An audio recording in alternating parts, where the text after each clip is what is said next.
ਅੱਜ-ਕੱਲ ਸਾਡਾ ਇੱਕ ਬਹੁਤ ਵੱਡਾ ਸਪੋਰਟਸ ਦਾ ਮੇਨ ਇਵੈਂਟ ਚੱਲ ਰਿਹਾ।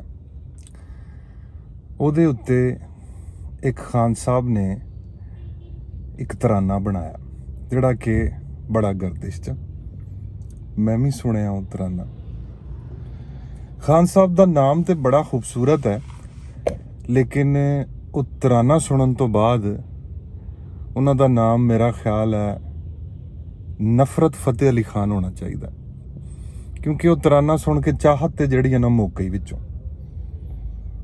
ਫਿਰ ਇੱਕ ਜਗ੍ਹਾ ਉਹ ਤਰਾਨੇ 'ਚ ਕਹਿੰਦੇ ਨੇ ਕਲੰਦਰ ਕਲੰਦਰ ਕਲੰਦਰ, ਇੱਦਾਂ ਲੱਗਦਾ ਜਿੱਦਾਂ ਕਹਿ ਰਹੇ ਨੇ ਬਾਂਦਰ ਬਾਂਦਰ ਬਾਂਦਰ।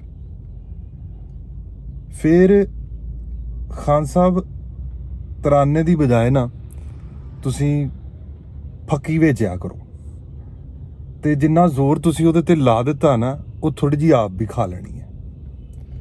ਥੋੜਾ ਜਿਹਾ ਜ਼ਰਾ ਹੁਣ ਮੈਨੂੰ ਸੁਣੋ। ਡਾਚੀ ਵਾਲਿਆ ਮੋੜ ਮੁਹਾਰ ਵੇ ਸੋਹਣੀ ਵਾਲੇ ਆਲੇ ਚੱਲ ਨਾਲ ਵੇ, ਉਹ ਤੇਰੀ ਡਾਚੀ ਦੇ ਗਲ ਵਿੱਚ ਟੱਲੀਆਂ ਨੀ ਮੈਂ ਪੀਰ ਮਨਾਵਣ ਚੱਲੀਆਂ।